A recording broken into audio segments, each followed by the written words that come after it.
Today I want to speak about memory.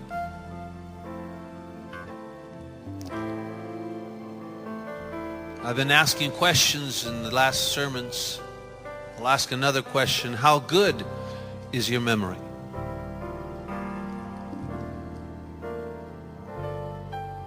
Another title might be, do you have spiritual Alzheimer's? That might catch your attention.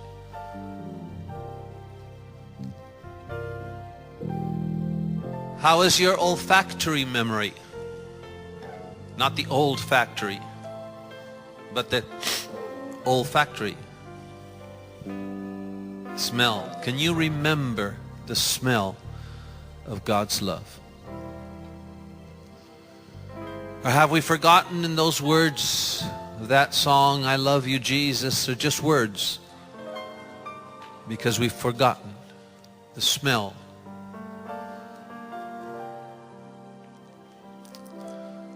Thank you, musicians.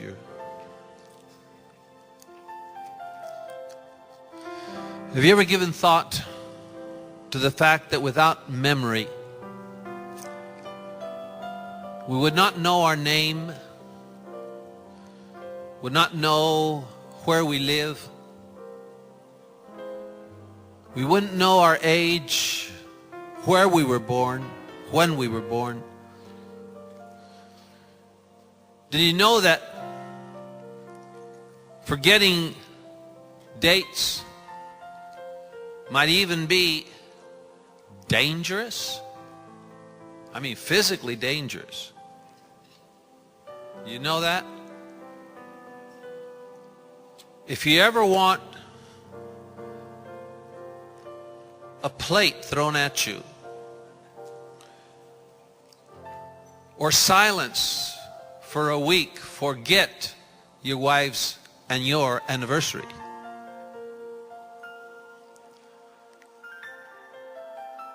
Forgetting a birthday might not get you a plate over the brow, but certainly might be dangerous. Talking about birthday, David Nara's not here. It's his birthday. David Manilia's not here. It's his birthday. Elena Costa's her birthday. She's not here. So happy birthday to nobody.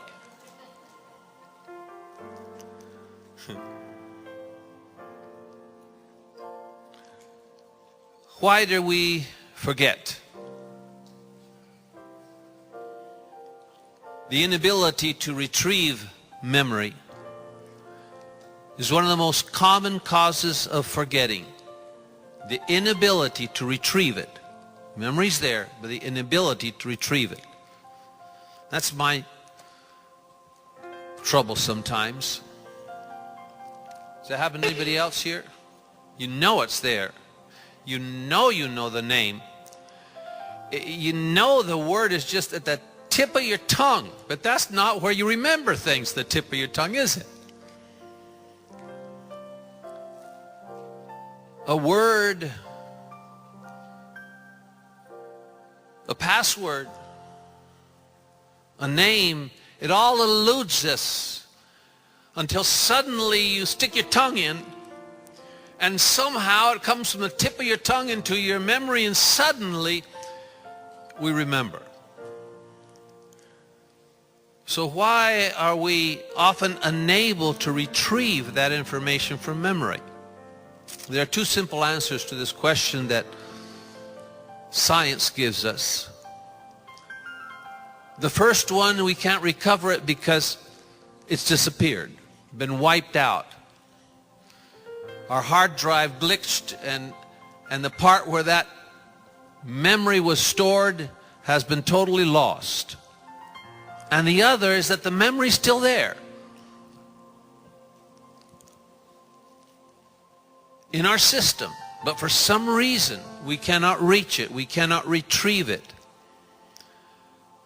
And forgetting information that's short-term, STM or short-term memory, that's when we forget where I left my car keys, where I left my reading glasses,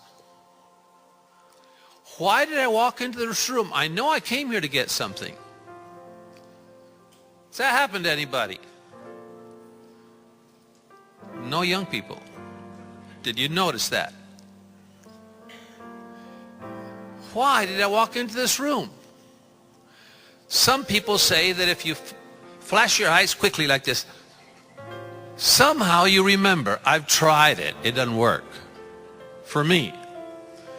But what works, I go back to the last place I was, and on my way back, I remember. That works for me. Many theories about how memory works. They're still working on it. The psychologists make theories about forgetting. And that short-term memory, they say it's because of a word they say, a trace decay and displacement. I mean, those are just fancy words for it. I don't remember where I left my glasses.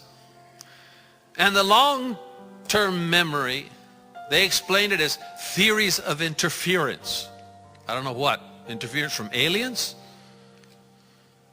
From radio waves? Retrieval failure. I know that. That's a fancy word for I don't remember. But you know how scientists are. They put all these big names for simple things. Interference, retrieval failure, or lack of consolidation. Forget about it. Pardon the pun. That's the trouble. I forget about it. I can't retrieve it. So they say there's 3 stages in remembering an information. First is how it's encoded. Second, how it's stored. And they say retrieval is the third. That's my trouble. If I can't retrieve it, how do I know if it's stored? If it's not stored, how do I know it's even been encoded? Silly, these guys.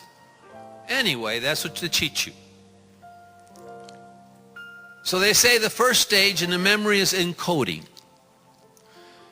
This is where we process that information, either by smell or sight or sound,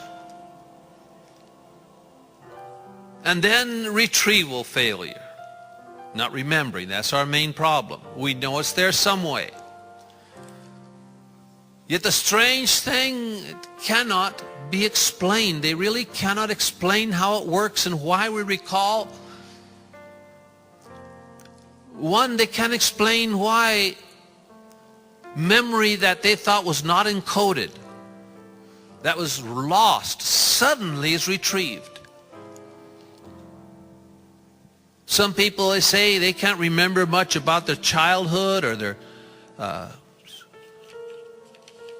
early school days, but returning to the house of their childhood or attending a school reunion, suddenly a flood of memories come back. Nobody knows or why. When people are close to death or have passed that point where they leave this body suddenly, or before an accident, they say they see their whole life flash before them. Memories that they've forgotten, boom, boom, boom, they're there. It's like they're stored there, but they're locked out. Sounds also can retrieve memories. An old song. But the greatest of memory retrieval triggers, incredibly, is the sense of smell. Something that has been encoded by smell. The sense of smell is the closest link with memory, more than any of our other senses. Those that have a full olfactory or smell function are those that can remember smells. I can't. In fact, if I have my nose a little bit stuffed, like traveling all the time on the airplane, or those that have sinus problems or whatever, they can't smell anyway. But there's people that can recall the smell of things. And recalling the smell of things, they can recall memories. But even people that don't have that perfect sense of smell, you smell something, it probably happened to you. It's happened to me. You smell, and then suddenly this memory comes back from years or decades back, and you remembered something. The smell of an orchard in blossom brings back a recollection of maybe a childhood picnic, and it seems that our smell cells are linked to what's called our limbic system, which governs emotions, behavior, and long-term memory. So stop trying to smell spices to see where you left your glasses. It doesn't work with short-term memory. But it does work with long-term memory. And the loss of the sense of smell, they say, indicates some types of dementia. Even the coming of mild cognitive impairment and or Alzheimer's disease. And there are things that affect our memory. Sleep deprivation. That's why I don't remember how long I've been gone. Both quantity and quality of sleep are very important for memory because it affects also our moods and our emotions.